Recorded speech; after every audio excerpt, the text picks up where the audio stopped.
This is the time when you step up. Tail of the tape brought to you by Dave & Buster's, the only place to eat, drink, play, and watch sports. And what's highlighted? Absolutely nothing. Very physically similar, both these fighters.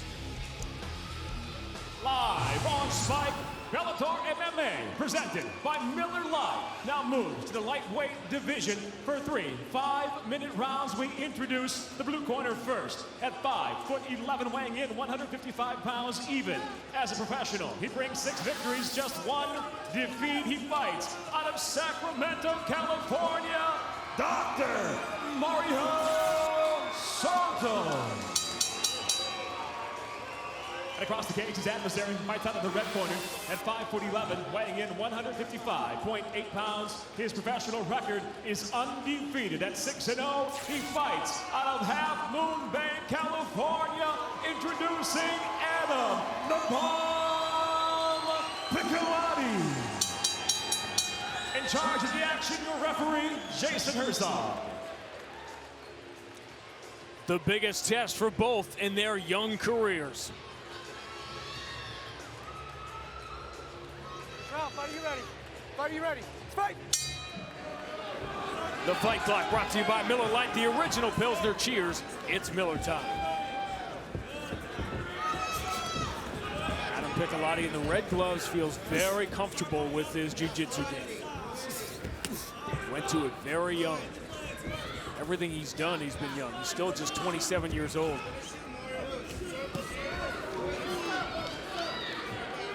Soto obviously right now versatile with his Muay Thai. Great level change. He's got a hook in. Into the body triangle. Soto trying to roll out of it, bad idea. Soto in defensive mode, protect your neck. Right now, this is exactly where Piccolotti wants to be. Now, arm triangle. He calls himself a top game player in jiu-jitsu. He likes it here. Got to get around that half guard. The cage is stopping him a little bit. He's still cranking. He wants to get a little further out with his hips. And he's committing right here. Soto trying to get some space with the arm, but it's the hips that are keeping it from getting super tight. He's out. If he had had a little more space, if he had been further away from the fence, he could have finished that. Now Soto going for the straight foot lock. Piccolotti trying to keep his balance. Spins out of it. Yep. Right back to the back. Both guys having their moments. But Piccolotti right now, so far, positionally superior. And a good job of hunting for the back. One hook in now.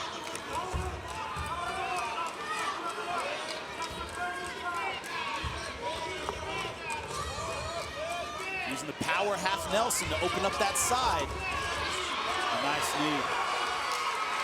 Soto comes forward.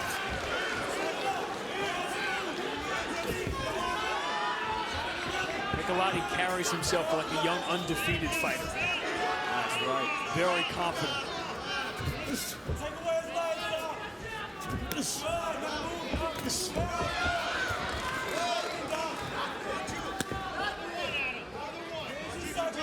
Now, at this point in the fight, Soto knows where not to go. He knows he's in trouble on the ground. Mario Soto has respect for Piccolotti. He told us the other day, I respect him completely. I'm going to absolutely shake his hand and help him up after I finish him. Piccolotti answering back with big punches, trying to. Soto much busier on the feet.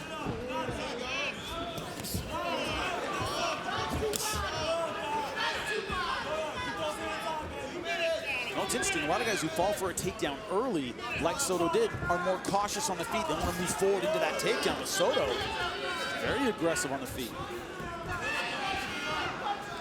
Played baseball his whole life and just lost interest in it. It wasn't fun anymore.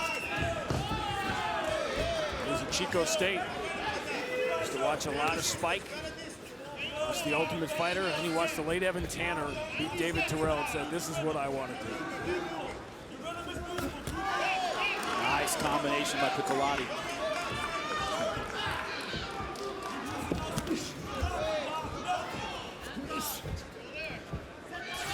We're just getting started here on Spike tonight.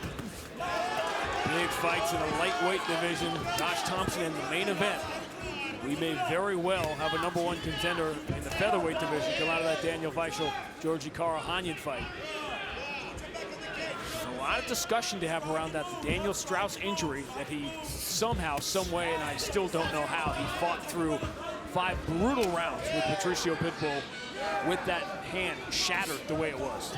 He needed surgery. It wasn't, he went to the doctor and they set it and put a cast in it. He needed surgery to repair that hand. Very bad break.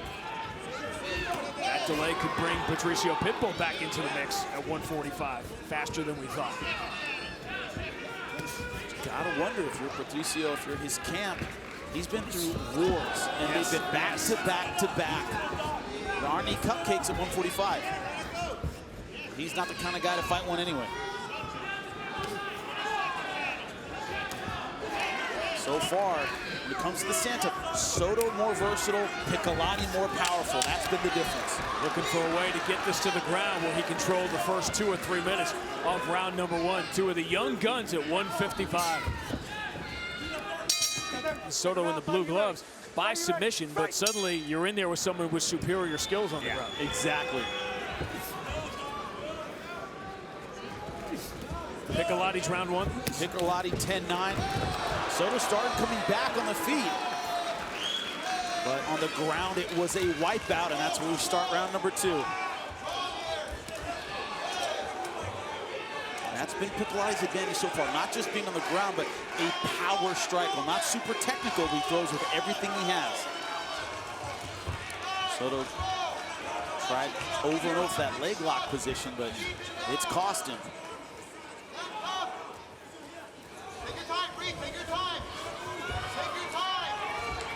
That's easier said than done. Take your time.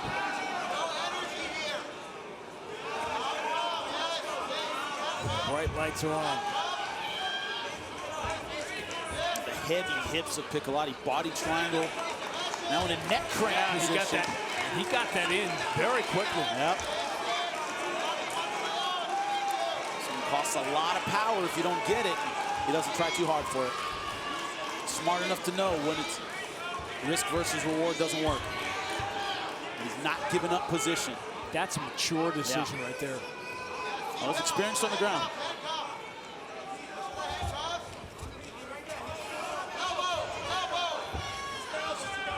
U.S. Open Brazilian Jiu-Jitsu champion at age 21 is Adam Piccolotti. Going for the knee bar. Piccolotti keeping weight on that right leg. You don't want to be sleeping on these two for long. That young, hungry talent. Guys fighting like they have nothing to lose. This is a fight you want to see. This is the fascinating time. This is what's going on in Bellator as we turn the calendar towards 2016. Veteran free agents are coming in, joining the huge talent pool that was already here, and now we're starting to see the under 25 group. The stockpiling of youth, Darian Caldwell's, Gochi Yamauchi.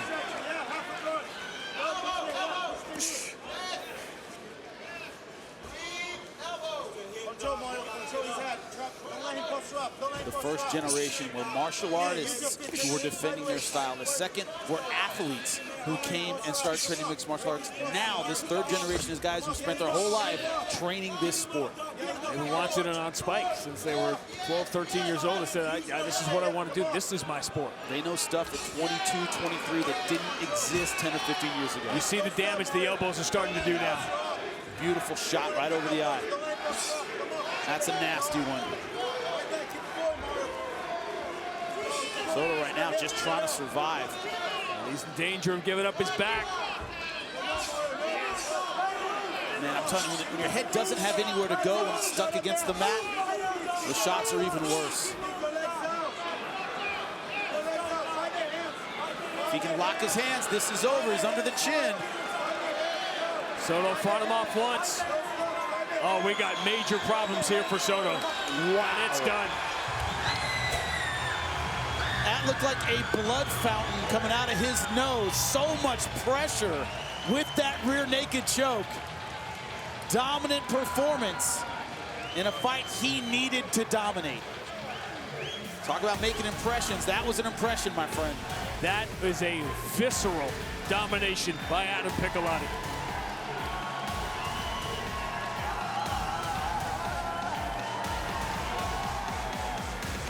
Seven fights, 7 wins for Adam Piccolotti.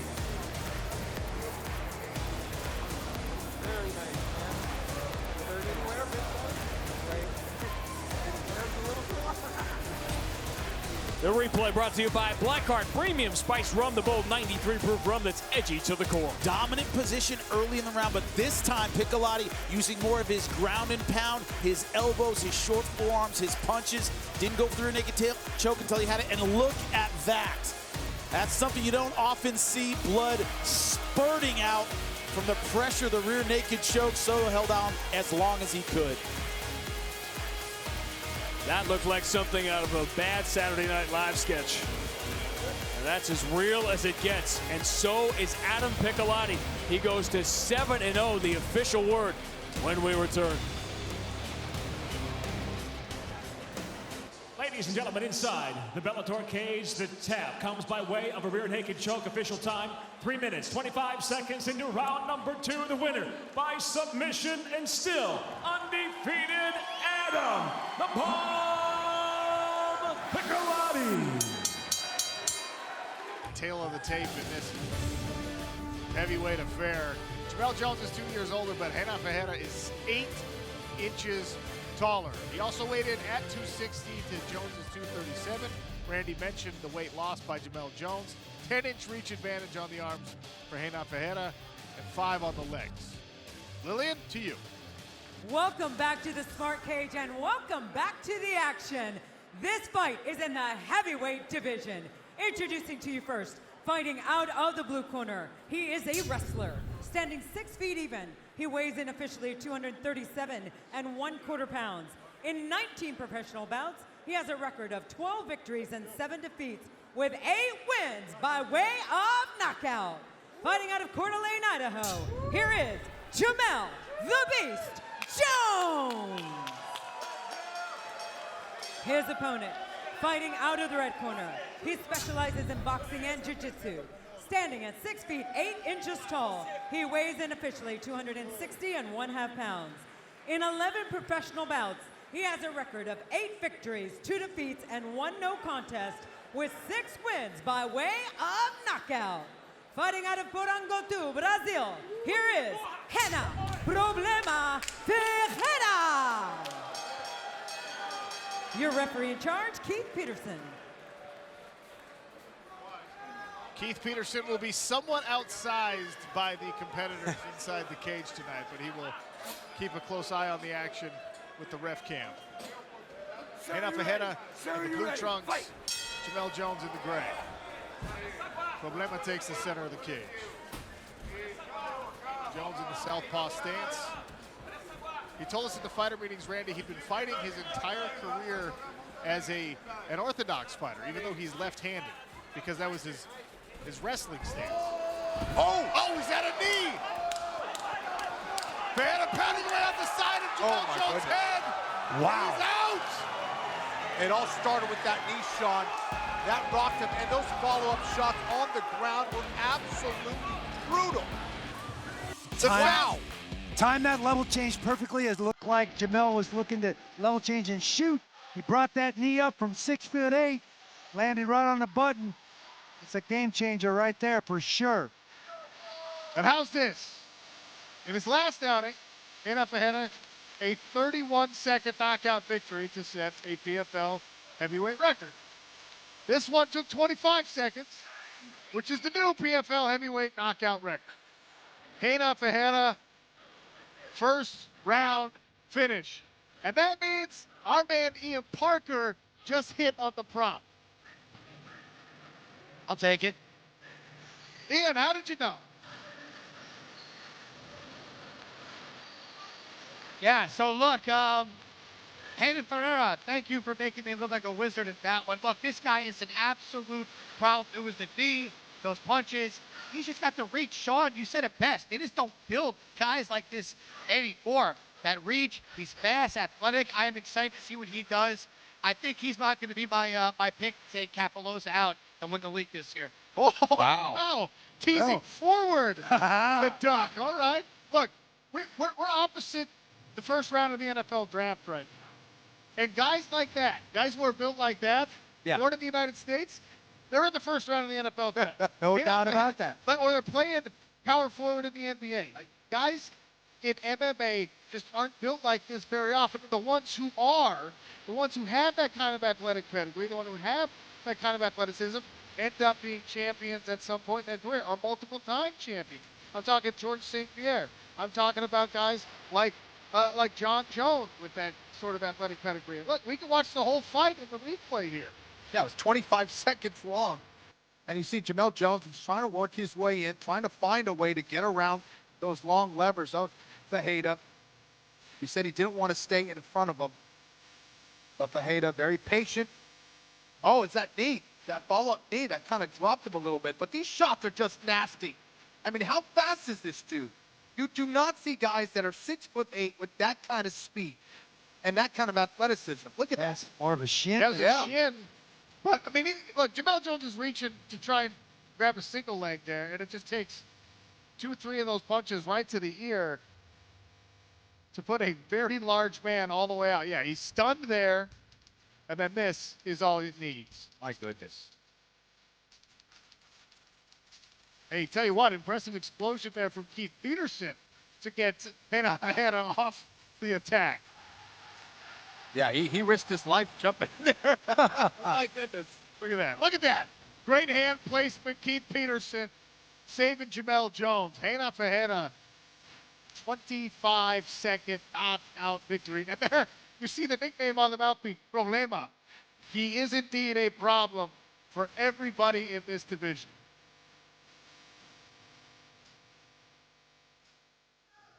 Hanna for Hanna, Jamel Jones. This fight just wrapped up. Lilian Garcia makes the results official. Ladies and gentlemen, the stoppage comes officially at 25 seconds of round number 1. Your winner by knockout, earning 6 points in the heavyweight division, Hanna Ferreira.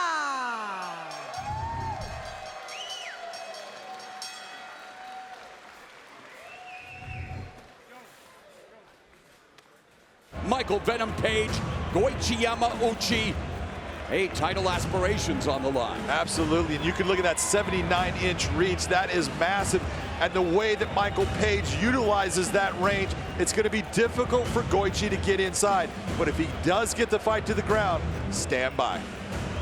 With the official introductions, here is the universal voice of Bellator MMA, Mr. Michael C. Williams. Ladies and gentlemen, good evening and welcome to Bellator MMA. From San Jose, California, live on Showtime, we extend a special welcome to the brave men and women serving around the world and joining us on AFN, the American Forces Network. Bellator 292 opens tonight with the welterweight feature set for 3 5-minute rounds, introducing the blue corner. At 5'10", weighing in 170.6 pounds, ranked now at number 5, he enters with 28 professional victories, 5 defeats from Curitiba, Brazil, presenting Goichi Yamauchi.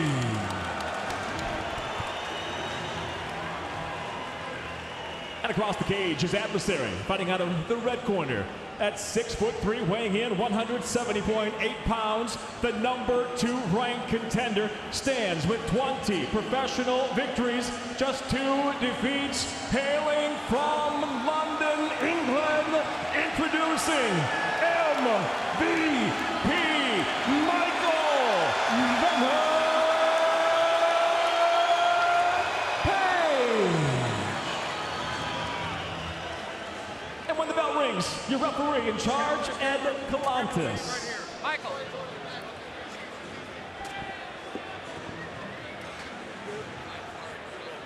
Okay, go out.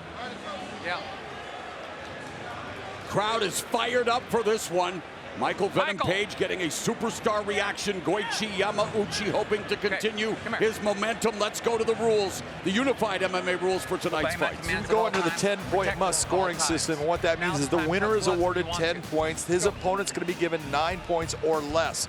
That's based on effective striking and grappling, followed by aggressiveness and cage control. Feature bouts are 3 5-minute rounds with our championships, our Grand Prix, and our main events at 5 5-minute rounds. Michael Venom Page has 12 first-round finishes, including 9 KOs. He scored a 10-second KO of Ryan Sanders in his Bellator debut at Bellator 93 in March of 2013. Goichi Yamauchi has 18 wins via first-round submission, and he has a 61-second finish twice in the Bellator cage.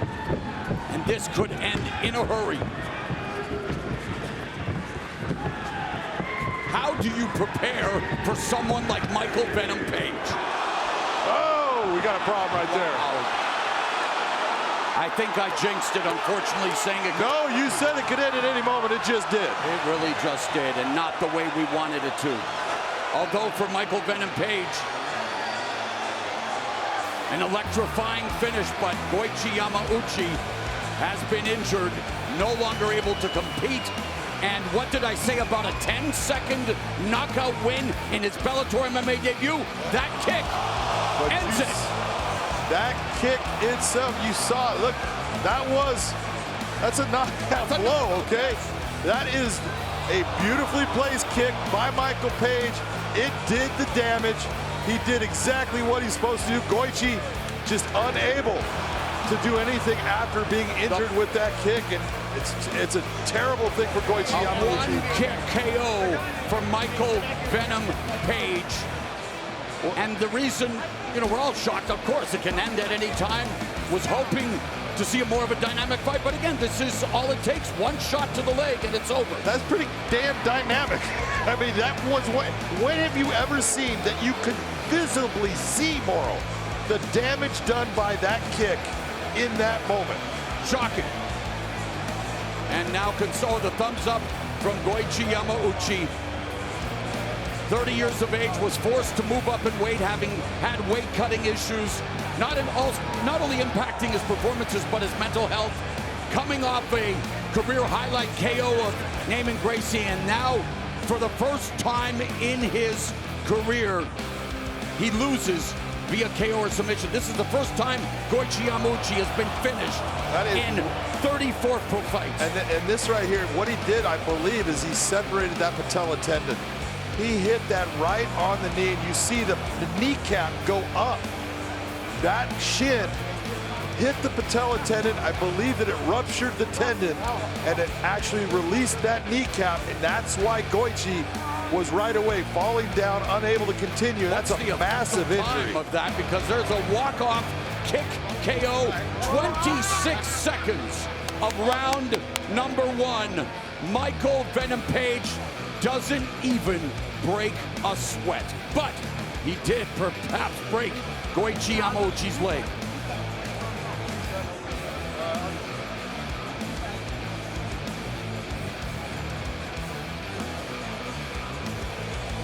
So 26 seconds is all it took for Michael Venom Page to improve to 21-2. He now has 13 knockouts, 13 first-round finishes, and he's now 17-2 with 11 KOs and 1 submission in Bellator MMA.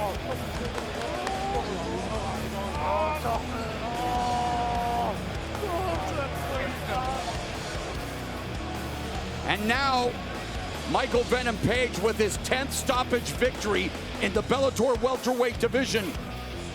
That's now the most in Bellator welterweight division history. And his 9 knockout victories in Bellator competition, also now the most. So a record-setting night for Michael Venom Page, and all it took was less than half a minute. Ladies and gentlemen, with the blue corner, unable to continue, it comes to an end suddenly 26 seconds into round number 1 with the winner by knockout MVP, Michael Venom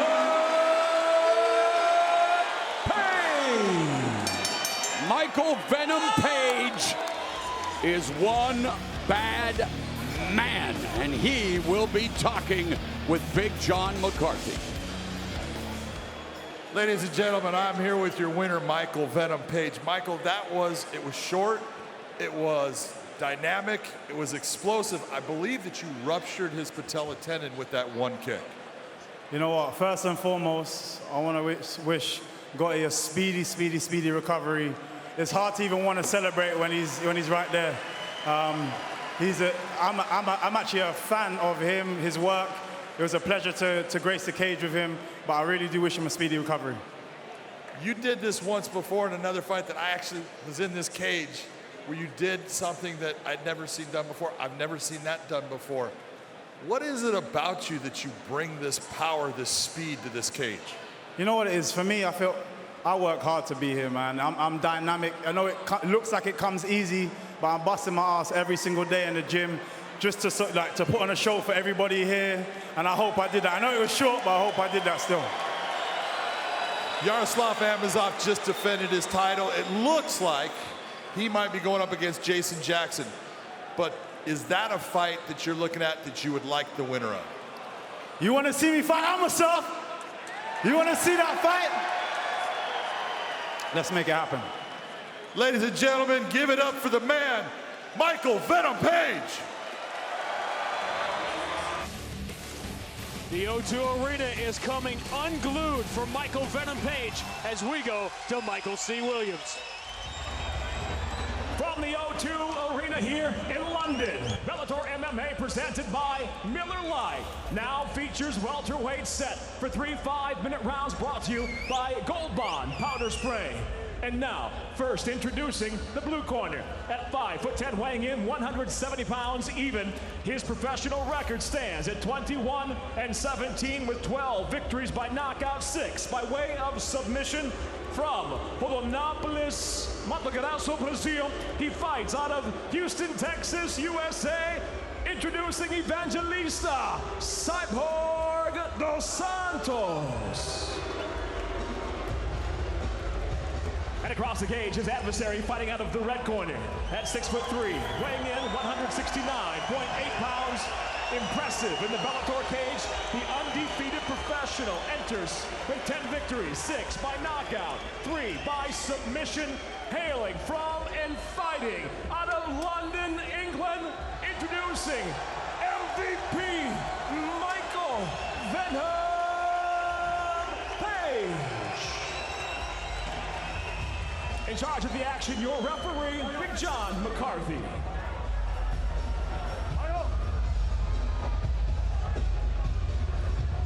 Everyone gone over the rules. I want you to protect yourself at all times, obey my commands at all times. I want you to fight hard, but fight clean. If you want to touch gloves, touch them now.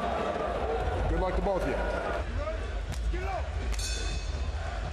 What would happen, everyone wanted to know when Michael Venom Page got in there with a true veteran. We're about to find out. My question initially is, how does Santos handle the speed of MVP? Not well at the start.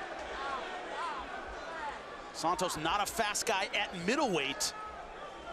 Always kind of a plodding guy.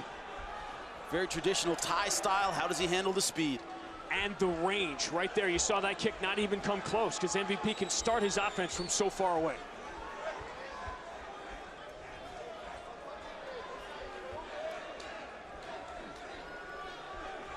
The speed you need to catch him is unfathomable. Now, he talked about counter-punching. Problem is, you have to be able to read your opponent's offense somewhat to counter-punch. MVP generally so accurate. By the time guys figure him out, it's too late. Good right hand. And MVP had game planned that. He didn't want any piece of Cyborg on the ground. No.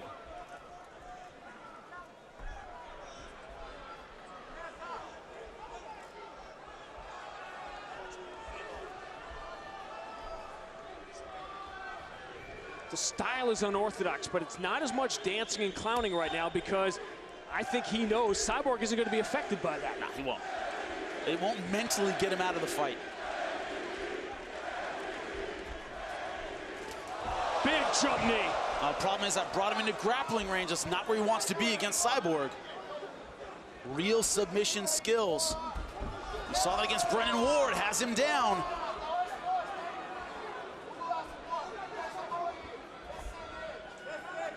Here's where that build works against him, long and tall, but Cyborg all over him with the pressure right now.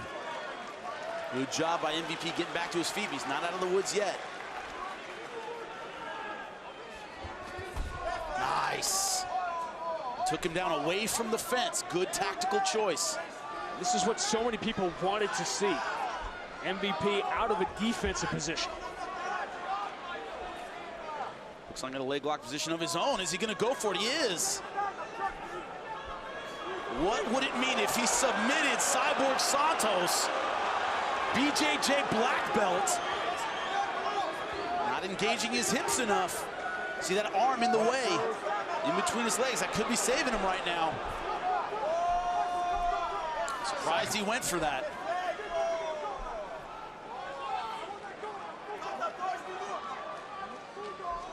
This is exactly where Cyborg wanted to be early in this fight. 2 minutes left. That's why this matchup was so unusual and so different from what we've seen before. The experience on the ground. As MVP has told us over and over again, he wants to show his jiu-jitsu, he wants to show the other parts of his game, but this may not be the night, this may not be the time, this may not be the place, and this may definitely not be the opponent. And look, relentless pressure on the ground. Not giving him any space at all. Trying to move up, maybe crucifix, trying to pass that half guard. Got his leg through. Got his side control and trapping the arm. First time we've seen MVP in this position. Did he do enough early in the round to build up a lead? This is going to make it, and those of you watching MMA for the first time, that's why these rounds are so difficult. 5 minutes is such a long time. You can have two very different fights take place within those 5 minutes. Sometimes you have 3 or 4. In the beginning, MVP landing some good strikes, but Cyborg getting the takedown. So far, advancing position on the ground, but not much ground and pound, no submission attempts. Cyborg said Michael Venom Page is not a real fighter yet, no matter how many fights he has won, because none of his wins have been come from behind.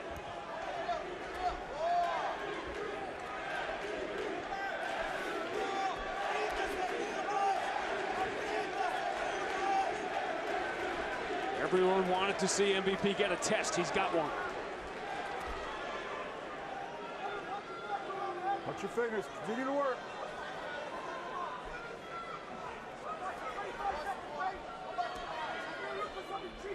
Remember what happened to Cyborg Santos the last time against Sayada Watt. He got so committed to trying to finish on the ground. He took so many shots. He's done a much better job protecting himself here. A strong, quick start. Here's the quick start. Yeah, beautiful right hand. That sent Santos to the ground. But back up and still composed. And look at this takedown. That was the beginning of really Santos's round. Side control, holding it well, a little bit of ground and pound, always advancing position. And here's the attempted leg lock by Page. And that's the reason I'm gonna go in, I think, a 10-10 round. This was the key to me, that they were on the ground, but Page had his moment. Went for the knee bar on the ground. I'm gonna go 10-9 Page. Remember, we're in Page's backyard. I think this is how the judge is gonna see it. 10-9 Page, but really a 10-10 round to me. Sophie, good to see you.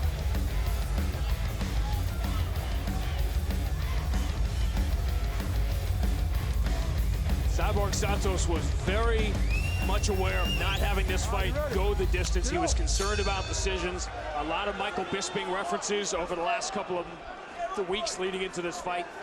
Doesn't feel like he'll get a decision here. At a close round, he feels will go against him, and that first round, if nothing else, was very close. Right, and that's why I went 10-9 Page.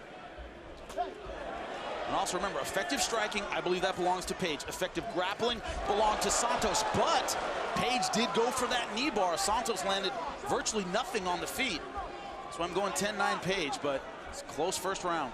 MVP back in his comfort zone now. Just like round one, The unusual movement is there, but the clowning is not. And also that traditional Thai guard, hands up, very, very high, elbows down. You're not gonna feint Santos out of that guard easily. Gotta land something to make you move. Clowning's not gonna do it. Saying those shoot a box guys don't go for that kind of. They certainly do not. A little discipline there. Unbelievably disciplined. Thin line between sparring and war in that academy. Every day, day after day after day after week after month after year. Man, speed in that lead hand, phenomenal. You don't see it until it's coming back.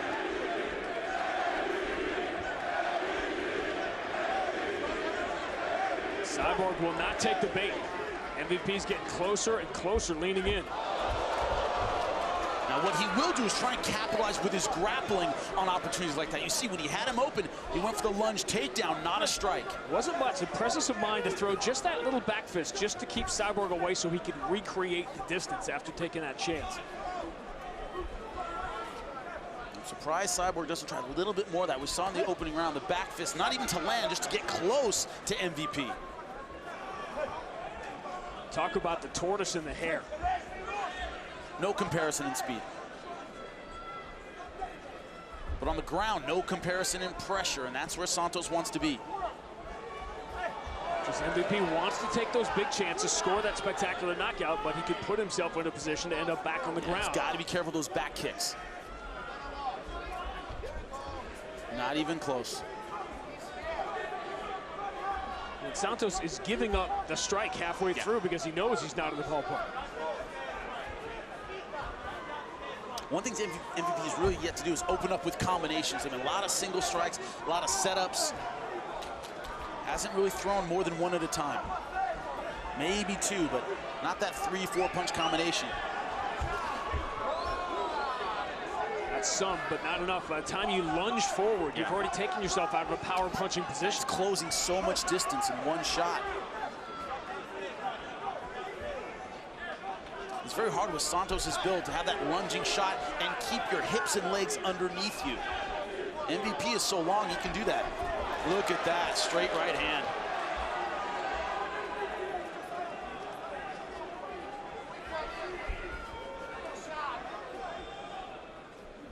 Legitimate 5-6 inch miss, and that's a mile in this situation.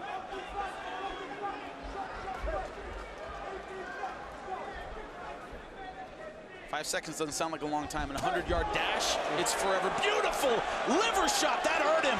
Santos is hurt. He is really hurt. He's taking his time to recover.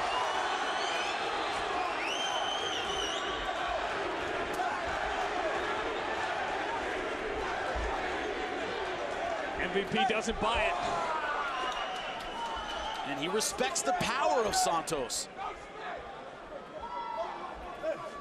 You talk about the bravado, you talk about the confidence. He's also a smart guy. He knows he's in there with a guy that can hurt him. A wounded animal is dangerous. Doesn't want to go in there for the finish and give him that counter-punching opportunity. What do you lose out of the playbook after taking a big liver shot like that? If you can even stay in the fight. I mean, if you, A, it's hard to keep your right hand up. B, it's very hard to move. C, it's hard to breathe. So just about everything you need in a fight, you lose off the liver shot. It can come back. Cyborg runs into the jump knee, and it's over. Did the hype train just pick up speed? Because it didn't derail. Wow!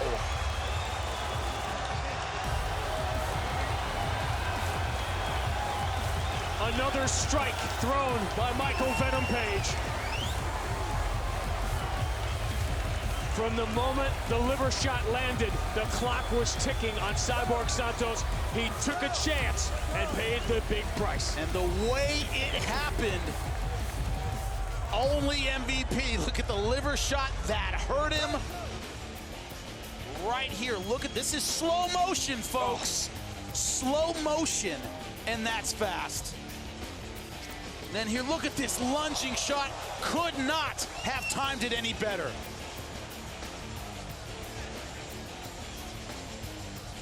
Off the right hand lead by Cyborg Santos. Bang! Beautiful shot. Another unforgettable finish. Incredible finish by MVP. That bandwagon is getting awfully full to Michael C. Williams to make it official. Ladies and gentlemen, inside the Bellator cage, a flying jump knee ends it suddenly. 4 minutes, 31 seconds into round number 2. The winner by knockout, still undefeated, MVP, Michael Venom Page.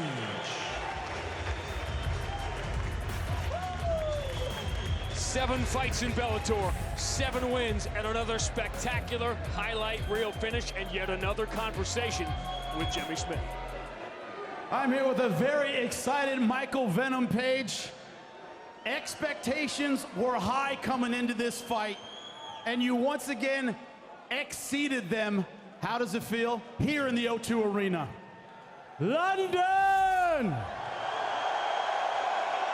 The one and only MVP is back!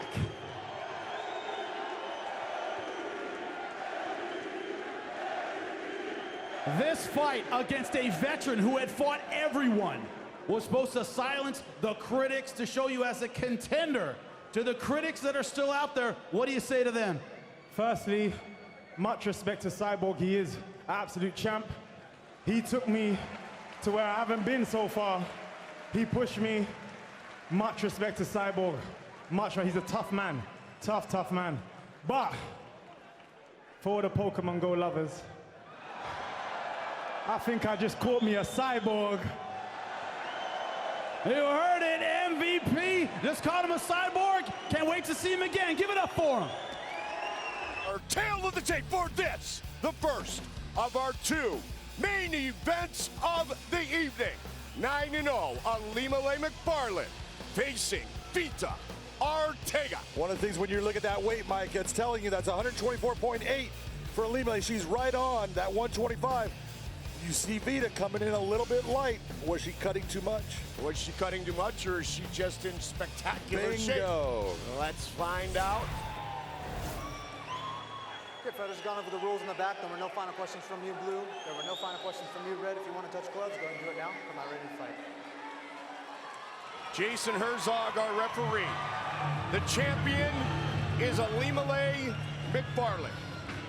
That is what is on the line. Her flyweight belt. The challenger, Vita Arteaga.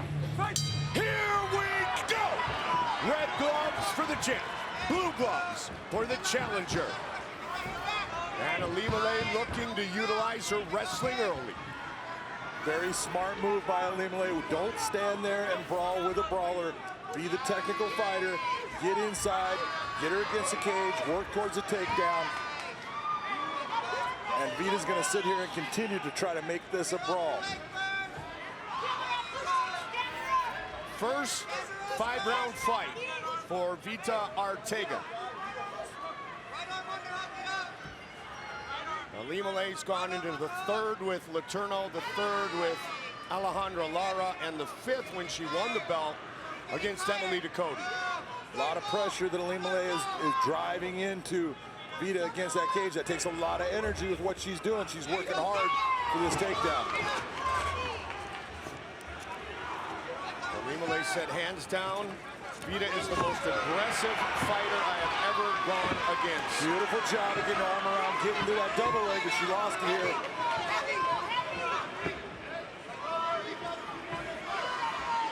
Vita fighting hard to get her leg back. She needs to be smart about her balance point, use that fence.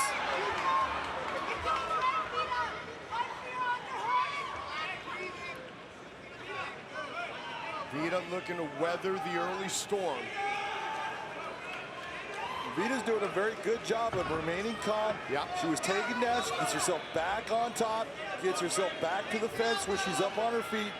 This is exactly the kind of fighting she wants to do as far as when Ilima-Lei tries to take me down, I'm not going to settle for that. I'm going to get back up. Nicely done by the champion.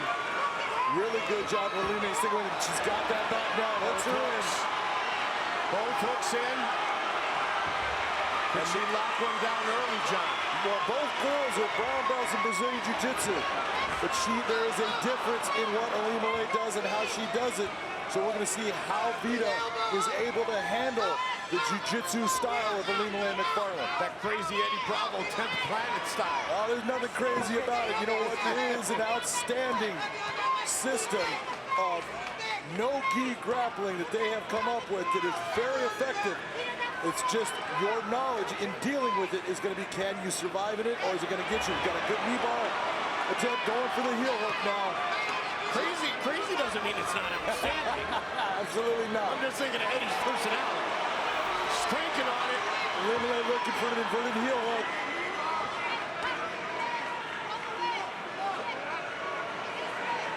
She doesn't have that knee bar set the right way. Her hips are not in the right position. She can still get that heel hook if she does things right. But right now, she needs to bring her body actually closer to Vita to lock that in. You can see how that leg is slipping through. All the way her knee is out, there's nothing there.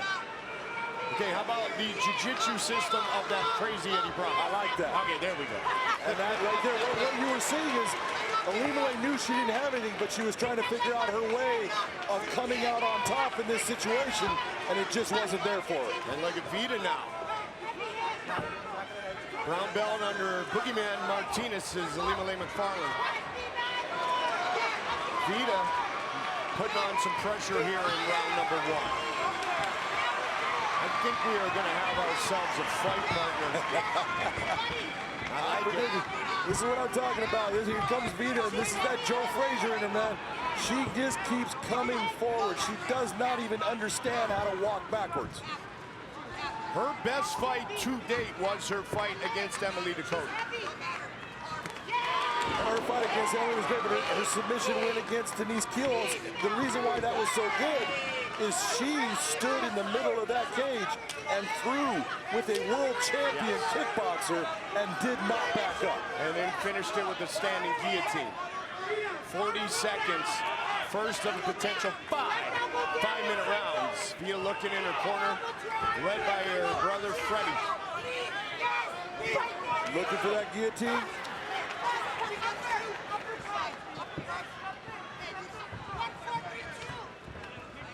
20 seconds.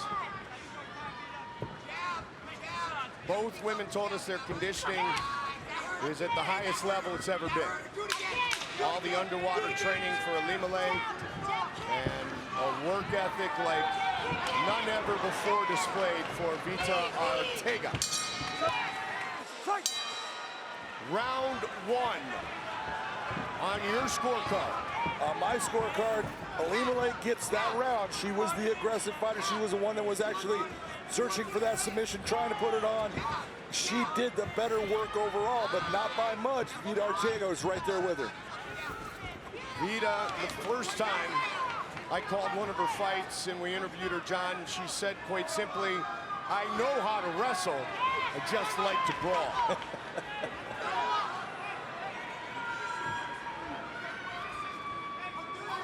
Spends a lot of time working her wrestling with Matt Nader at Boise State. Scott Jorgensen, longtime MMA veteran. Beautiful takedown. Well. Beautiful job by Alimale Macfarlane. Smart, mature fighting.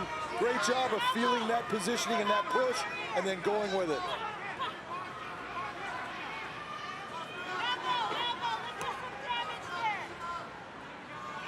Vita Arteaga going to work herself free here, partner.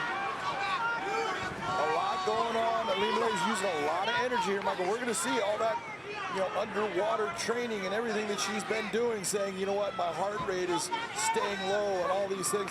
We're going to see exactly how good that training is for MMA. If she can keep up the pace that she's been bringing, it's obviously doing something good. Vita's debut in the Bellator cage was back in 2016, a win over Jackie Vandenberg. Alimale was in Jackie's corner that night. Jackie's in Alimale's corner tonight. Many years later in this title fight. McFarlane trying to posture up and do some damage.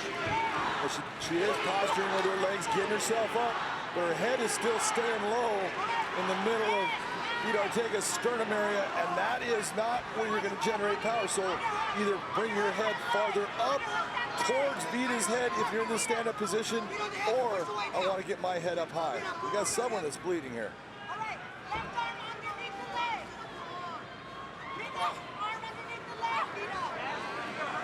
Yeah, there's no doubt that Ilima-Lei Macfarlane has been cut. You can see the blood on Vita's chest, on her shirt. That's from one of those elbows that Vita's been throwing from underneath.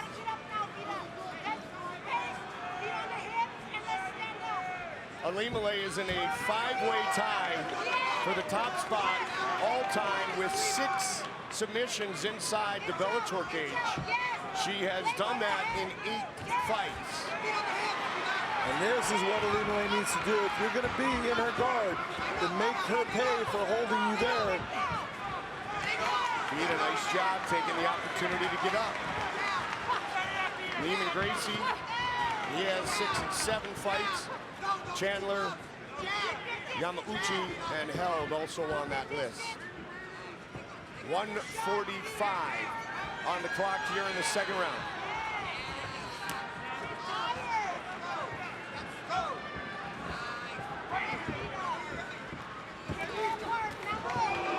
Nice right hand by Ilima-Lei. Nice counter.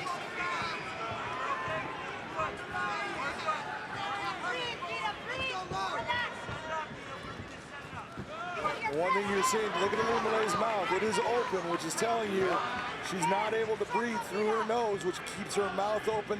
That's where you can get hurt with a punch, can break your jaw, can knock you out.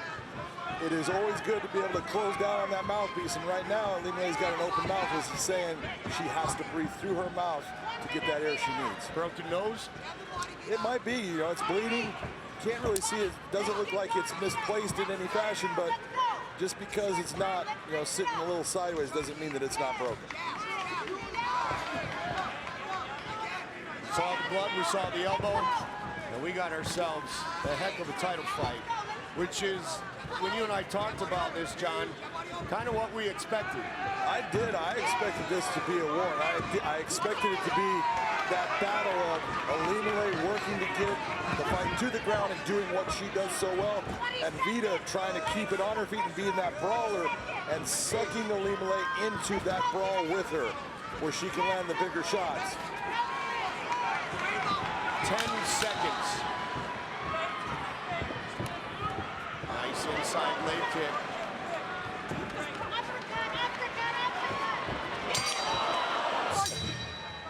Which has helped her evolve on the ground, and guess what? She delivered a big hit from the ground with that elbow. Did she do enough to win round 2, partner? I do think that, you know, Vita Arteaga did enough in that round. She landed the better shots. When you look at Ilima-Lei bringing her down, she got her down, but did nothing with that position at all. So the grappling-wise, you know, there's really nothing there. You got to go with the shots. Vita Arteaga takes the second round. We have an even fight.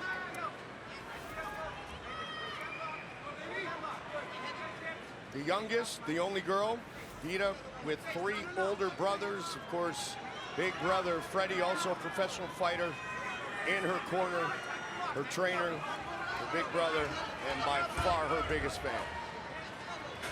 She has a definite advantage in a lot of ways when you think about training with her brother. Her brother Freddie's a 125-pound fighter. Absolutely. Same as she is, and they are constantly battling. And that helps her. She was working out with someone who's actually physically stronger than her, and then she is able to get into positions where they physically stronger person and figure out technically how to get herself out. That only makes you better. The battle of baby girls, the youngest of 6 children, is Ilima-Lei Macfarlane. Big elbow by Ilima-Lei Macfarlane. And that's a huge cut. Those sharp elbows, game changers. That elbow definitely opened up Vita.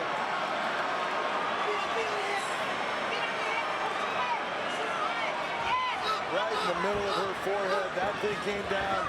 She has probably about 1.5 inches cut in the middle of her forehead. You can see Jason. Yeah, they're going to check it. Jason Herzog is going to stop it. Just to let the doctor look at it. It's not in a bad spot, Mike. It's just a matter of the blood going in the eyes. The whole thing they want to do is make sure that she can see. It's a big, ugly cut, no doubt about it. It's a matter of, do they think that she's going to be able to see with the way the blood's coming down? The doctor there, ringside physician Diego, he's done a ton of fights. Most of the time, he's going to try to let her go and see what happens. But if it opens up anymore, yeah. Oh, my goodness. Wow.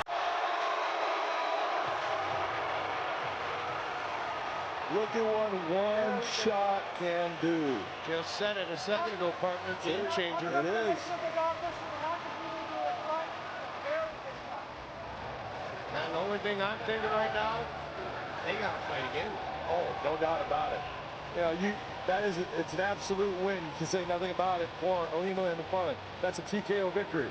But she was having her hands full. Look at this elbow land, solid. And you can see it right in the middle of the forehead area, and it was a good 2-inch gash at least. And it was large. You can see by the display of it opening up. Big shot, Limale landing. You know, that's just part of fighting, and that's part of MMA. Good job by Limale. Unfortunate for Vida, but she's going to get another chance somewhere along the way because she was proving she belonged in that cage with Limale and Macfarlane. There's no question. And my guess is Alima Lane would be the first one to say, yeah, I'd love to fight her again. Let's make it official with Michael C. Williams. Ladies and gentlemen, upon the advice of the cage-side physician, due to the cut, referee Jason Herzog waves off the contest officially. 1 minute, 50 seconds into round number 3. The winner by TKO and still Bellator Women's Flyweight World Champion, Eliminate the Eliminator Macfarlane. Your main event, tail of the tape for Battle of the Giants. Francis Ngannou, 38 years of age. Reina Ferreira is 34. Francis standing 6 feet 4 inches tall. That's usually the bigger man, but tonight he'll face a man who is 6 foot 8. Reina weighed in heavier, has the longer reach on arms and legs. All right, keys to victory for this one. For Francis Ngannou, he's got to start patiently and see how Ferreira wants to approach this. Working into boxing range will be wise. We know how heavy his hands are, and we know how good his footwork is now. He's been dedicated to boxing. And test Henon's wrestling. Why would you not? Put the big man on the floor. For Ferreira, feinting counter, try and draw the attack out of Francis Ngannou so you can capitalize on it. Stay at distance, utilize that heightened reach advantage as well as that kicking game. And it goes without saying, if Francis is trying to test his wrestling, he's got to defend those takedowns. Ladies and gentlemen, from Riyadh, Kingdom of Saudi Arabia, we're set for the Battle of the Giants main event of the evening. The time has now come to brace for impact as we go 5 rounds or less for the PFL Super Fights Heavyweight World Championship. And now, first, introducing the blue corner at 6'8", weighing in 261.5 pounds, having shown only complete dominance en route to capturing the 2023 PFL Heavyweight Championship tonight. He enters at 13-3 as a professional, having finished all but 1 in victory. He brings 11 wins by knockout, 1 by submission. From Portugal, Goiás, Brazil, presenting Reina Ferreira.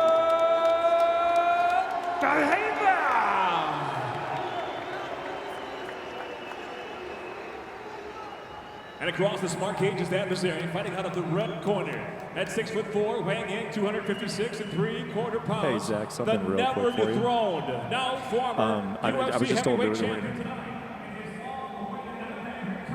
Stands with 17 professional victories, 3 defeats, and features a devastating 12 wins by knockout, 4 by way of submission. from Batia, Cameroon, he fights out of Las Vegas by way of Paris, France, making his PFL debut, ladies and gentlemen, widely recognized as the one true MMA heavyweight champion, Francis the Predator Ngannou!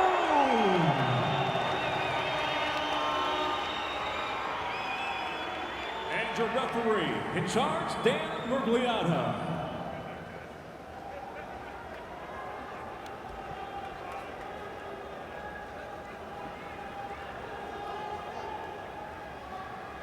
All right, gentlemen, you ready, sir? Francis Ngannou. Let's go, Ngannou fight. in the gold and black. Reina Ferreira in the gray. Big heavy leg kick from Ngannou to open the action. Hennen on the front foot. And a leg kick from Problema. Absolute titans. These men are huge.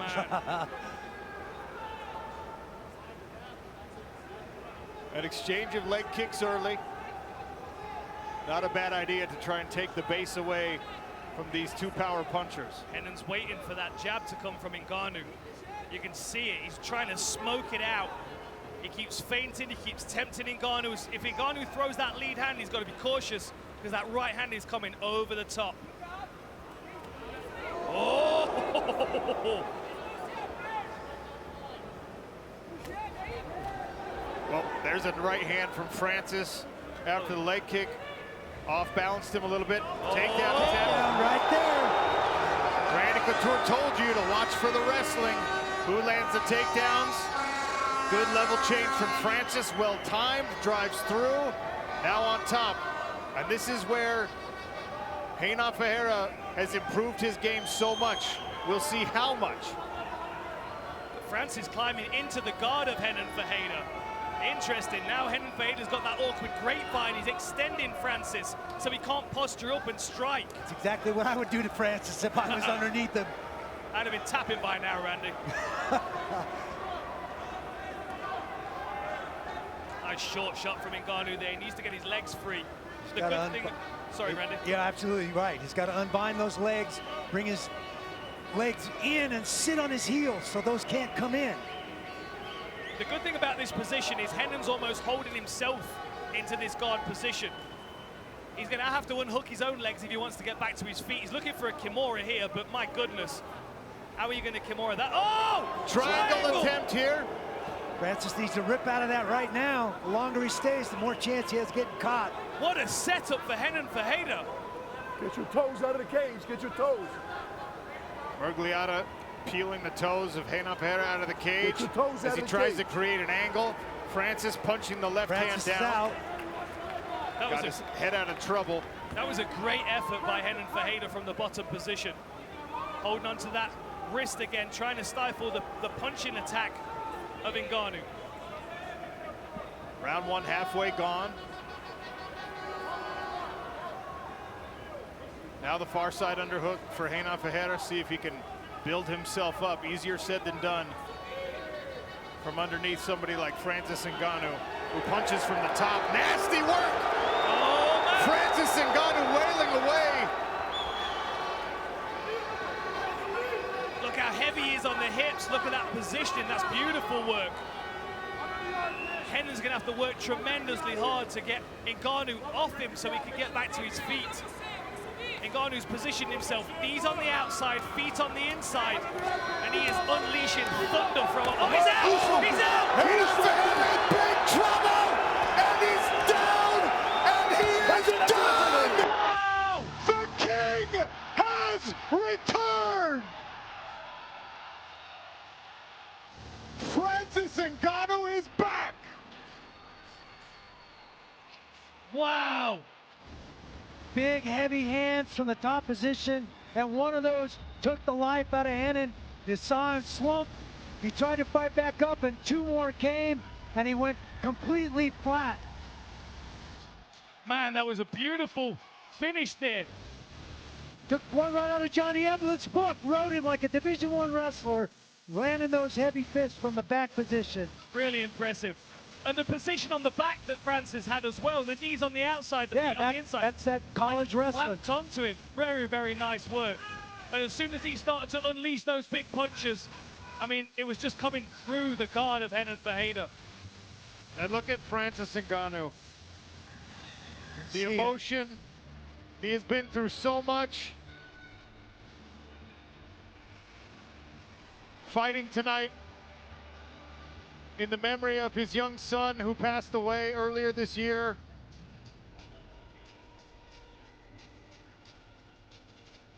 You see the big mouse over the left eye of Renan Ferreira. What an incredible finish that was. Wow. What a terrifying individual. King of the world. Ridiculous. King of the world.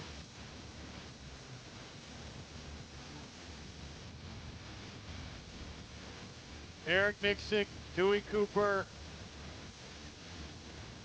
the entire Ngannou camp, and the outpouring of emotion from the baddest man on the planet, Francis Ngannou.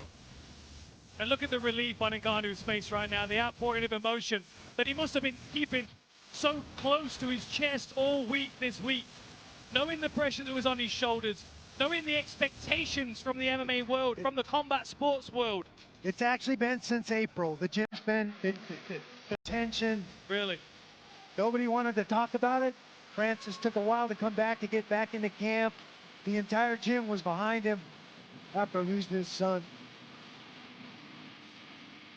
Man, what an incredible performance, incredible achievement.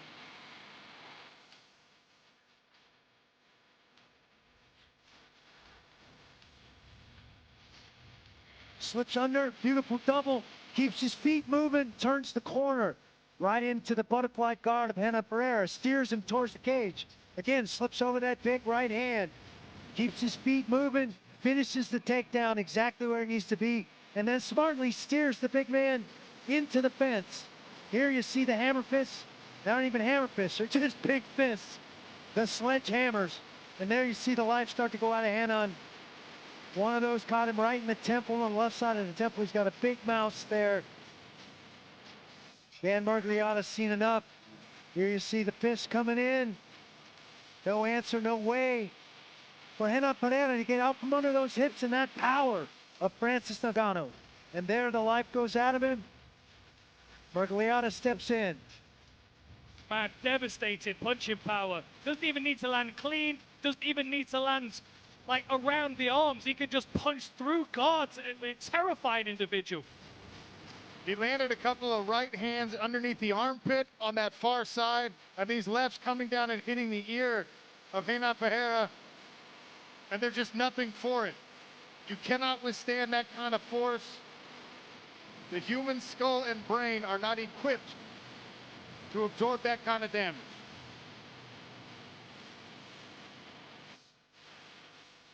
Man, the emotion that must be coursing through the body of Francis Ngannou right now, the relief to have achieved what he set out to do, his return to mixed martial arts, a tremendous success, running through Renan Ferreira, who is in no way a slouch, a difficult opponent to deal with in every single range.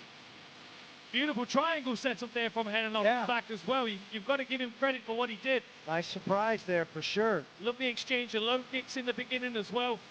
Renan Ferreira's back on his feet. That's good to see.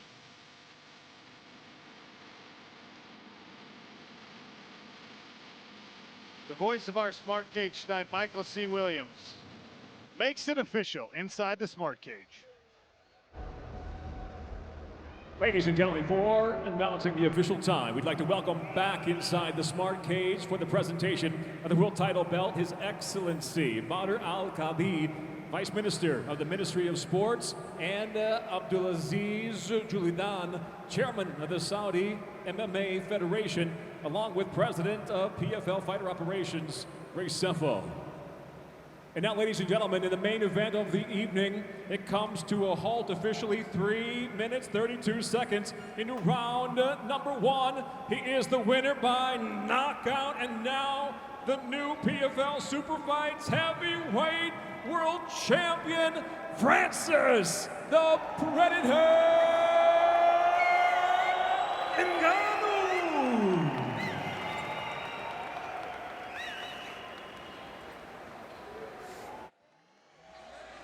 Race FO wraps the belt around Francis Ngannou, Pete Murray, Don Davis in the cage, along with dignitaries from the Saudi MMA Federation and the Ministry of Sport. And Brett Okamoto has the winner. Francis, congratulations, my friend. I can only imagine what's going through your mind. A month ago, I asked you if you got a win tonight, how you thought it would feel. You said that you could not even predict it. How does this moment feel to you right now? I don't know. I can just think about anything. That my son could be, you know. I only take this fight because of him. I wanted to fight for him. But that. And I'm done. So I don't know. I hope they can remember his name, because without Kobe, we wouldn't be here tonight. I wouldn't have fight.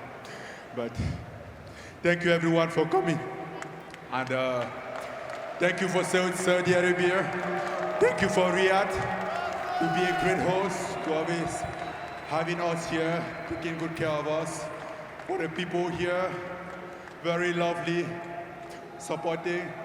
I think today I have more than a fan base in Saudi. I think in Riyadh I have what I could call in another way, a family. Thank you guys. Francis, you are no stranger to difficulties and challenges in your life. After what you just described, I don't think many other human beings can even picture walking out with that on their mind. What was it like for you to walk to this cage tonight? He was tough. He's been tough. The past, I think, not only the training camp was tough, but the past 2 days were very tough, full of emotion.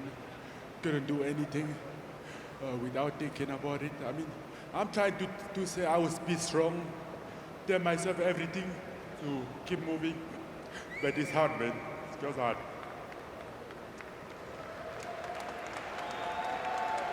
Well, Francis, for the fight itself, you hadn't been in an MMA cage for 2 years. You were in a boxing ring. It did look like you missed a step. How comfortable did you feel out there with all of your weapons at hand? No, I knew I didn't miss a step. I wasn't worried about it, because as soon as I walked in the gym for MMA, I knew that everything was still there. It was just about me being able to manage my emotion, you know, deal with life separately, not mix up stuff. So that's basically what I was about. I've been working on. And yes, we're here. I think we finally get the result. Thanks to my team, for my family, everybody that been around here.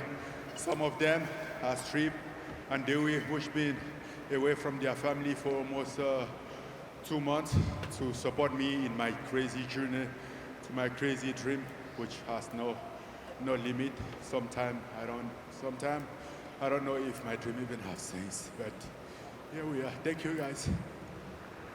You know, you said all along that you are a full mixed martial artist. Did you envision taking this fight to the floor, or was that something that you saw when you got out there? That was an option. I mean, I'm a mixed martial artist, so that means multi-dimensional. So that was definitely an option. Not the only alternative, but since the opportunity was there, you know, I was here to take everything that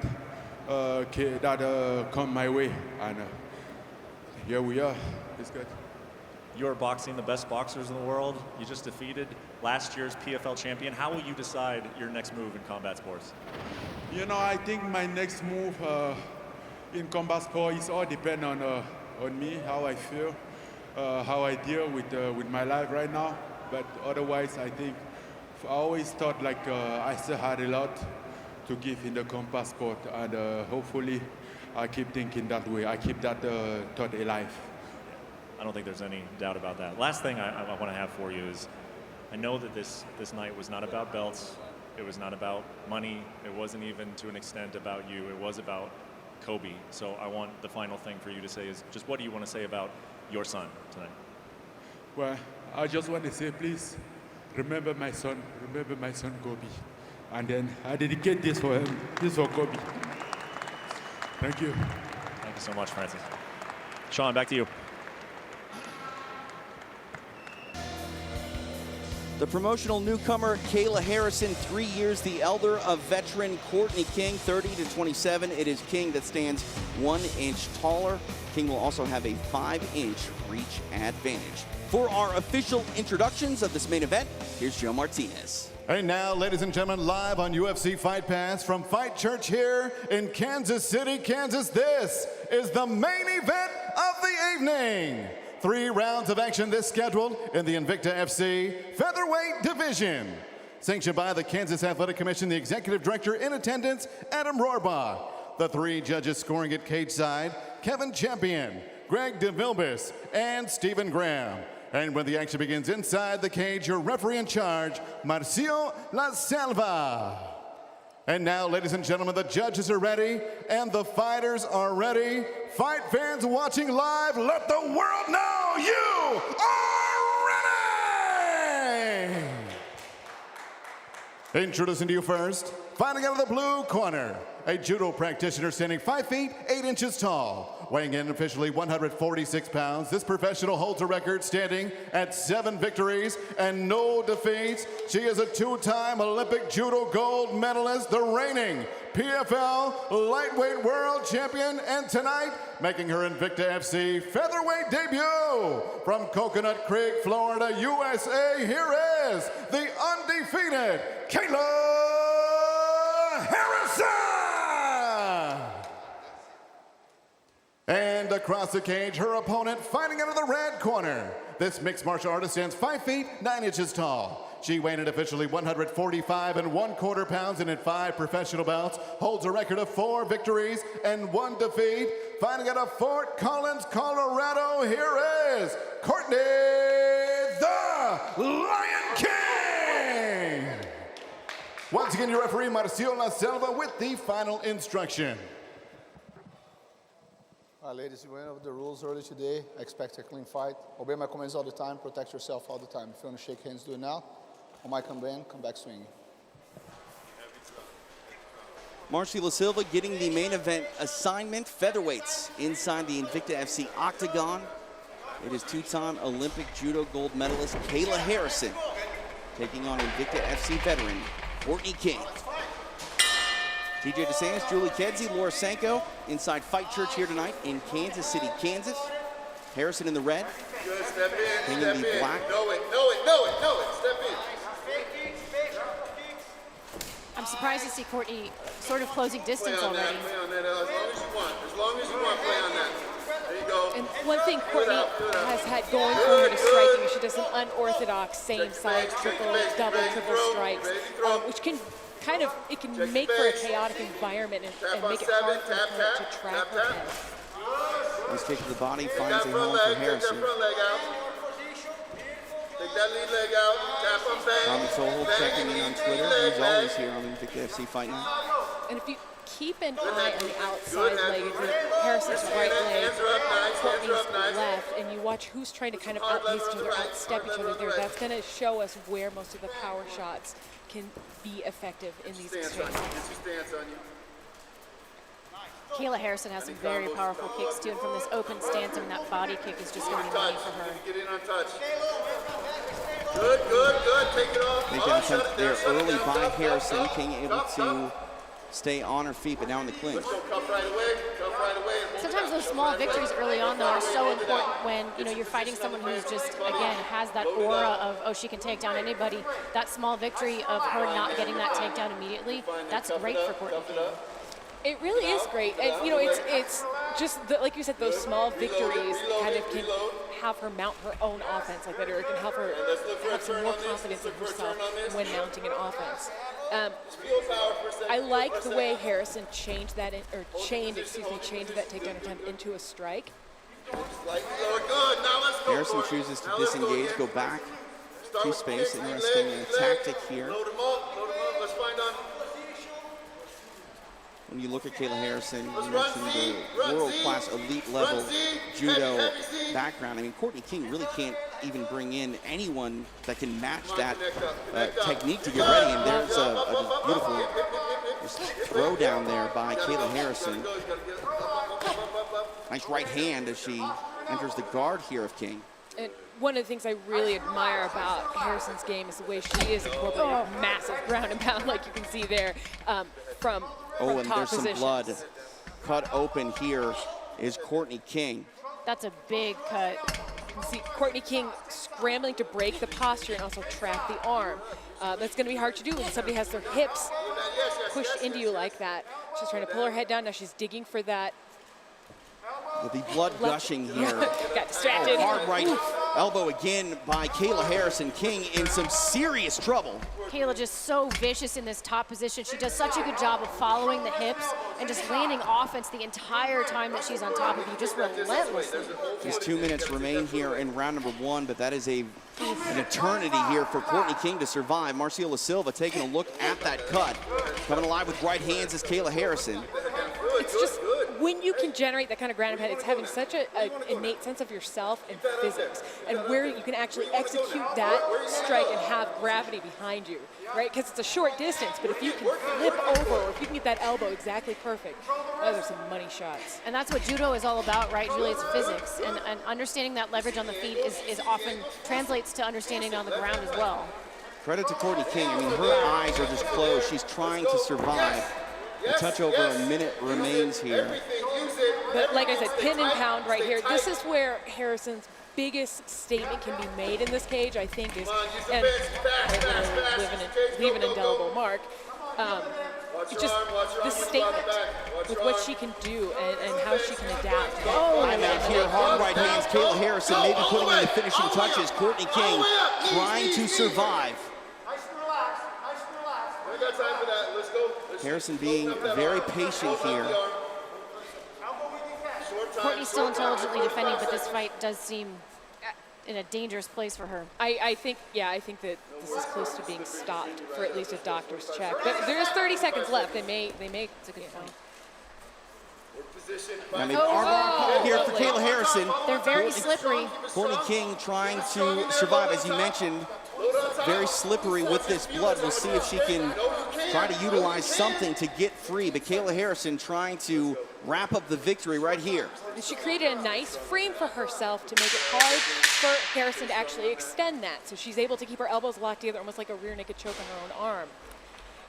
But well, the stoppage may not be coming here, guys. That was a statement, and a statement really turned in by Kayla Harrison. The cut man will have his work cut out for him. That is a bad cut. Courtney King is a survivor, and she starts round number 2. We'll see if she can try to change the tide of this fight. 10-8 across the board. Laura Sanko, no surprises. Yeah, TJ, I was reminded that they don't use elbows in PFL, so I mean, man, Kayla Harrison with a brand new weapon tonight, and she's putting it to use. I think she's drilled it. I think so. I think so. But I mean, it's got to be nice for her to be able to use that in a fight finally. Oh, 100%. And that's something that you can't drill in the room like that. It's not full force. And we're seeing a whole new layer to the game of Kayla Harrison. Nice takedown here inside the guard of King. And I think one of the most impressive things in this fight, besides that elbow, is just the ability of the power she brings with her ground and pound inside the guard. A lot of people can't bring that type of fury in the closed guard of their opponent, but Kayla Harrison, very dangerous to say the least. And I think, I love the way she hits the body. I think a lot of that also comes with the confidence of knowing if you get tied up like that, she has the experience, she has, the know-how to get out of trouble there. And you can really let go with your hands if you know how to get out of submissions. You can kind of just have a lot of confidence in yourself. Courtney King doing a nice job trying to tie up Kayla's wrist here, but Kayla's just so powerful. The way she rolls over with that elbow, it doesn't matter if you have your wrist trapped, that elbow is still going to land. Yeah, I was impressed that Courtney King really got in her face in the beginning of this round, but I think at this point she should think more disengaging, not keeping that guard locked up, but actually getting back to her feet, working her way back up now. Courtney King is definitely here for a fight, and she has one on her hands with Kayla Harrison inside her guard. See if she can try to make something happen. Looks like she's on her left hip, maybe trying to grab the neck. Outside, good. Lion Kimura's there too. Load Kimura until Lion opens. Blood can be an excellent lubricant on the ground in terms of it's really hard to hold on to those submissions hard. You know, it slides through the gloves, slides across the skin, and so it does favor escaping submissions. Squeeze in. It's much more greasy and oily feeling than you would Work other side, work other side. Good! Oh, wow. Those hips moved a lot. Trying to grab a hold of the neck here is King. She's been able to slow down the pace and slow down the pace enough for Marcela Silva to intervene and stand them back up. Heavy. This is go time. This is go time. No wait. Get nasty. But this is where King wants to be in this fight, on her feet, peppering, moving in and out, really getting that flurry, trying to get Kayla moving back. Keep on it. I feel like she's moving in but not out, Julia. I agree with you. I think not just moving forward there, but high amplitude takedown there for Kayla Harrison. 2 minutes remain here in round number 2. And you know, in cases like this, I don't think closed guard is what you want. I think you want to use your guard as a brace to get up. You want to push her away. Any kind of brace on her, any kind of pushing on the hips or putting your knees together on the chest and shoving. Yeah, like this. You need to get out of there because you're right in the power. Now we've talked about that. There you go. Push that knee in. Courtney King is very good on the ground, but she needs to be on top. She's got to disengage, potentially get it back to the feet, and as I said in the keys, find her moment to potentially take it to the mat and get that dominant position. But man, tough task when you're facing someone like Kayla Harrison. Harrison steps over into mount. She went for an armbar earlier. We'll see if she tries to go for it again. She's isolating that left arm of Courtney. I like the way she's targeting the ear right there. I think that's, it's a really good way to disrupt somebody's equilibrium and just make them frustrated. Take a post and go the other way. Take the post and go the other way. Looking at Courtney King, I mean, she may be better suited to sort of give that arm to Kayla Harrison so she can try to roll through and escape. But right now, Harrison electing to just punish her with some strikes here. Flattened out now is Courtney King, and that cut is wide open again. It is, and I think with King, it's more about she just wants to stay in motion at this point, and staying in motion might slow down some of the ground and pound, slow down some of the damage. I don't think offering up her arm would keep Harrison from punching or elbowing her. She's close to giving up her back here. Is King. Yeah, down there, let's go. Active, total active. You mentioned close to giving up her back. I mean, now crucifix position here by Kayla Harrison. Can she put on the finishing touches? A touch over 10 seconds. That's a wrap. It is done. Kayla Harrison has arrived at 145 pounds. My goodness, what a statement. Wow. The PFL lightweight champion has arrived. And to make it official, here's Joe. Ladies and gentlemen, the end comes officially 4 minutes, 48 seconds. Round number 2, stoppage due to strikes. For your winner by TKO and still undefeated, Kayla Harrison. Our tale of the tape. A reason this is a catch weight. Ken Shamrock did not get over 205, the light heavyweight limit, so they couldn't call it a heavyweight fight. They had to catch weight it. Kimbo Slice, much bigger tonight. Once again, Michael Williams. Miller Live presents Bellator MMA from the Scott Trade Center here in St. Louis. The time has come for the unfinished business main event. 3 5-minute rounds brought to you by Miller Lite, the original light Pilsner. Cheers, it's Miller time. And now, introducing the blue corner first.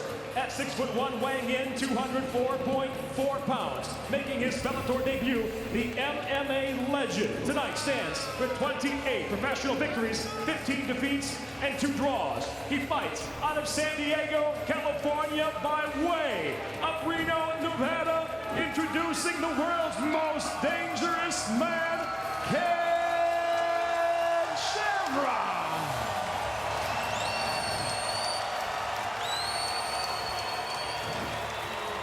And across the cage, his adversary fights out of the red corner.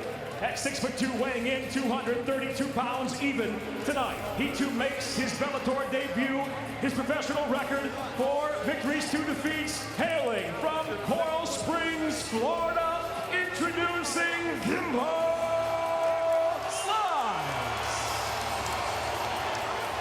And when the bell rings, the referee in charge of the contest, Big John McCarthy.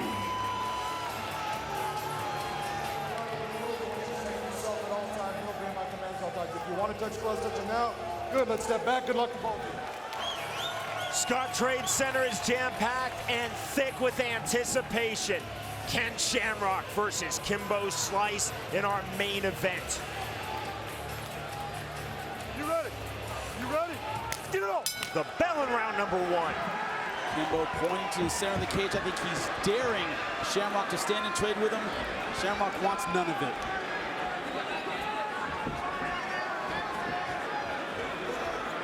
Outside trip hit by Ken Shamrock. He's wearing the blue gloves, red gloves for Kimbo Slice. One of the problems with that size disparity I talked about is going to have a hard time holding Kimbo down. Got the takedown, couldn't keep him there.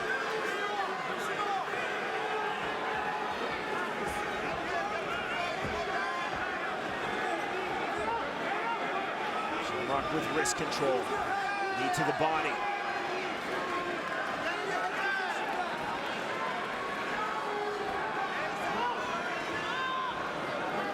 Slice said Shamrock is most dangerous in the opening 3 minutes, then I think he will fade.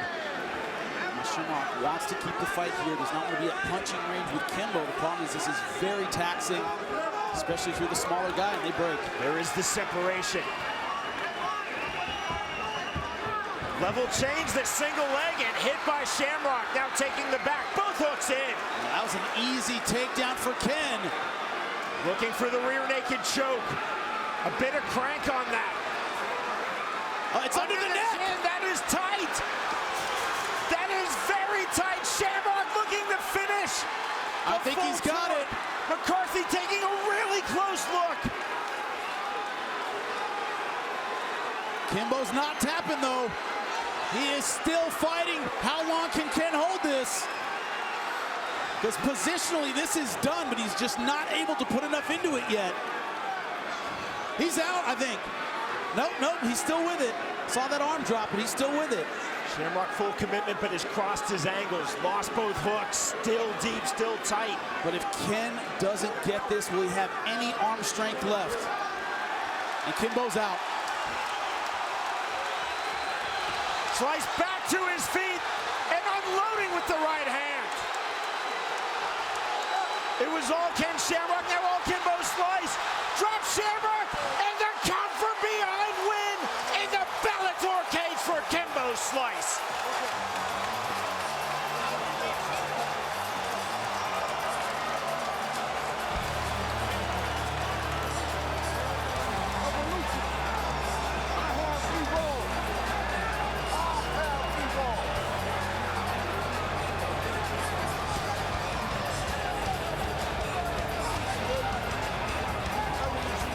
Kimbo Slice, Jimmy said, no way I will tap. A lot of fighters say that, but Ken Shamrock had a deep rear naked choke. Kimbo Slice did not tap. That's right. Ken had that arm underneath the chin. Great position to finish. He could not do it. And then Kimbo got his opportunity to finish and capitalize. I said it, easy takedown by Ken Shamrock. Got both hooks in. And Kimbo almost out.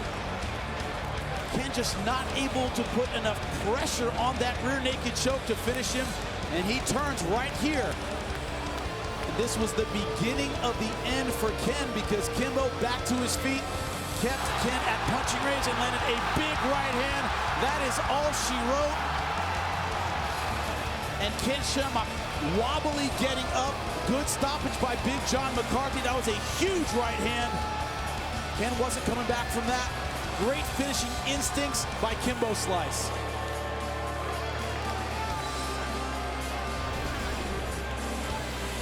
When we return, Jimmy Smith will speak to both Kimbo Slice and Ken Shamrock. A phenomenal fight, a phenomenal finish. Right. I have evolved. I love it. It's not over. It's never over. Here's Michael Williams. Ladies and gentlemen, inside the Bellator cage, referee Big John McCarthy steps in, waves off the contest. Official time, 2 minutes, 22 seconds. Into round number 1, the winner by TKO, Kimbo Slice. Here's Jimmy. I'm here with the winner, Kimbo Slice. Kimbo, deep rear naked choke. You didn't even raise your hand to tap. What was going through your mind, man? First thing I want to do, I want to give thanks to my Lord and Savior, Jesus Christ. I want to tell you, St. Louis, I love you guys. And I want to wish a happy birthday to my little baby girl back at home. I love you, Mama. Now, you said you wouldn't tap, and you didn't. What was going through your mind?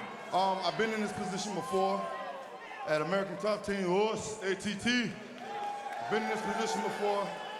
I trained my ground game very well. Went over a lot with Malky. Mike Brown, we've been in this position before. Tapping is not an option. It was not an option. Well, congratulations tonight, Kim. I want to bring up Ken Shamrock. Ken, both of you. Hey, Kimbo, good job, man.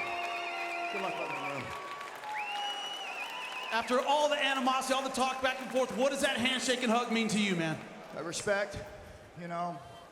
You come into a fight and you get beat, you got to show respect, guy that beat you. You both had your moments. He capitalized. What are your emotions right now, my man? A little frustrated that, you know, I had the submission and I didn't take my time with it. Kind of lost my position. And then trying to scramble up, I wasn't as fast, and I know I slowed down on the scrambling part, so I didn't want to be there, and I ended up getting caught there. Well, I want you to know it was an honor to call your fight. You're a legend in the sport, and this crowd very much appreciates it. Ken Shamrock, Kimbo Slice, give it up for him, ladies and gentlemen.